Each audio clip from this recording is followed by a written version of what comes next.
সুপ্রিয় দর্শক, ওমানের সিব এলাকায় ভয়াবহ অগ্নিকাণ্ডের ঘটনায় গুরুতর আহত অবস্থায় ৪ প্রবাসীকে উদ্ধার করা হয়েছে। হাসপাতালে নেওয়া হলেও তাদের অবস্থা বেশ আশঙ্কাজনক বলেই জানা গেছে, তবে ক্ষয়ক্ষতির বিস্তারিত জানা যায়নি। ফায়ার সার্ভিসের তরফ থেকে জানানো হয়েছে, যেই ঘরে আগুন লেগেছে সেটি প্রবাসী কর্মীদের আবাসস্থল। বাড়িটি অনুপযোগী নির্মাণ সামগ্রী দিয়ে তৈরি করা ছিল এবং পর্যাপ্ত নিরাপত্তা ব্যবস্থা ছিল না।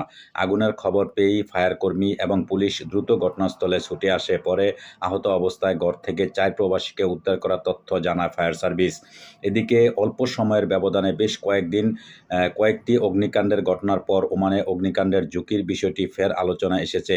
অগ্নিকাণ্ডের ঘটনায় রাজধানী মাস্কাট তালিকায় সবার উপরে। ওমানের জাতীয় পরিসংখ্যান ও তথ্য বিভাগের মতে মাস্কাটেই অগ্নিকাণ্ডের ঘটনা ঘটে পুরো দেশের ৩৫%। সিভিল ডিফেন্সের অ্যান্ড অ্যাম্বুলেন্স অথরিটি বলেছে, ঘর বাড়িতে ধোঁয়া এবং গ্যাস লিকেজ ডিটেক্টর স্থাপন করা উচিত এবং ঝুঁকি এড়াতে ব্যবহারের পরপরই বৈদ্যুতিক সরঞ্জাম বন্ধ করে দেওয়া উচিত। এক কথায়, সচেতনতা না হলে এমন দুর্ঘটনার রোধ করা সম্ভব নয়। এ বিষয়ে সবাইকে সতর্ক হতে পরামর্শ দিয়েছে সংস্থাটি। এছাড়া কোথাও আগুন লাগলে দ্রুত জরুরি সেবায় কল করে সাহায্য চাইতে বলা হয়েছে। দর্শক, বিশেষ করে যারা প্রবাসে আমরা আছি, ওমান, কাতার, সৌদি আরব, মিডল ইস্টে বা ইউরোপের সবাই কিন্তু আমরা এই গ্যাসের সিলিন্ডার ব্যবহার করি। এই গ্যাসের সিলিন্ডার অনেক সময় আমরা পাক করার পরে সিলিন্ডার আমরা বন্ধ করি না। সিলিন্ডারের যে মুখ আছে সেটা আমরা অবশ্যই বন্ধ করে দেব। সাথে, সাথে নিরাপত্তাভাবে আমরা থাকবো।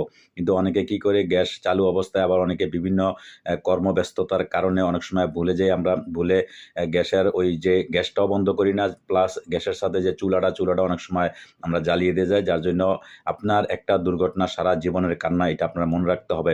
এই সাধারণত সামান্য আপনার ভুলের কারণে অনেক সময় আপনি অসতর্কার কারণে অনেক কিছু হয়ে যায়, মানুষের জীবনে ঝুঁকিপূর্ণ হয়ে যায়। তো যাই হোক দর্শক, আপনারা বিশেষ করে যারা প্রবাসে আছেন অবশ্যই আপনারা সতর্ক অবস্থান থাকবেন, সতর্ক থাকবেন। বিশেষ করে ওমানে সবচেয়ে বেশি এই অগ্নিকাণ্ডটা দেখা দিয়েছে।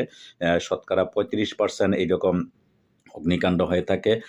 যাই হোক দর্শক, আপনারা অবশ্যই সতর্ক অবস্থান থাকবেন। আর এতক্ষণ সাথে থাকার জন্য আপনাদেরকে অশেষ ধন্যবাদ। আল্লাহ হাফেজ।